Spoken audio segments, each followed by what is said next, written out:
How's it going, folks? Today I'm going to give you guys what I believe to be the best 10 tips for light players who want to improve their game and understand the build inside and out. Now, before we get into the list, I just want to clarify that these tips mostly apply to all game modes, whether it be quick play or ranked. I've tried to keep them suited to players who just want to dominate as light no matter where they play. Okay, so to get started, tip number 1 is to always play within the range of your weapon. I know a majority of light players use the XP. I prefer the M11 or the LH1. However, no matter what weapon you choose, please take note of what distance you should be putting between you and the enemy.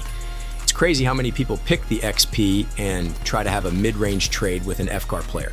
You won't ever win that fight if he is a real person. Alternatively, if you position a little closer and approach the fight where he has to turn and react before shooting back, then you should be good to go. All right, now tip number 2 is to run the glitch grenade in any of the cash out game modes. The reason for this is very simple. There are much more triple medium teams or heavy medium teams. They absolutely rig every single cash box with shields, turrets, and heal beams.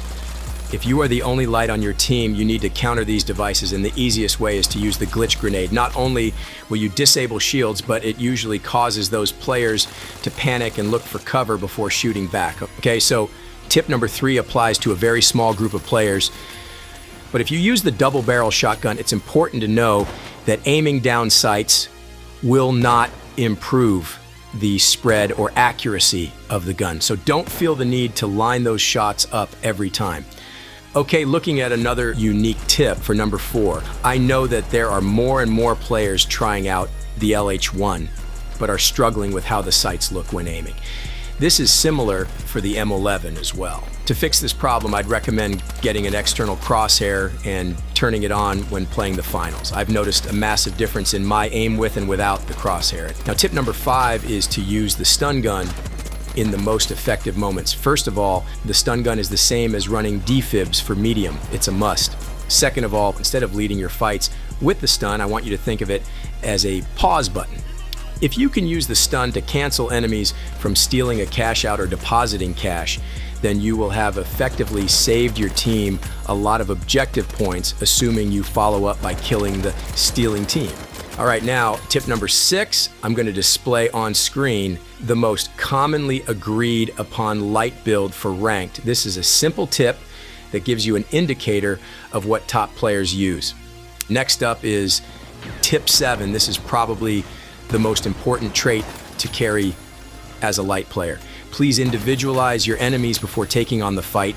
If you have to wait until they are moving around the map, then wait. But understand that if you can pick out and kill players one by one by directly targeting them with invis turned on and then escaping in between, your eliminations are going to skyrocket and your deaths won't be as high. Remember that as a light player, most fights are won before they even begin.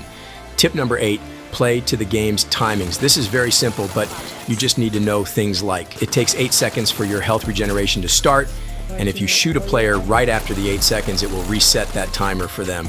Also knowing that defibs take 3 seconds before spawning the player back in. By knowing these little facts, you can adjust your fights and be more calculated in which order you take on your opponent. Getting towards the end here, tip number 9, jumping and aiming down sights will mess up your weapon's accuracy and cause bloom. This is more forgiving with the full auto weapons, but for anyone using the sniper, LH1, or pistols, then please stop jumping and aiming because the shots aren't going to go where you aim.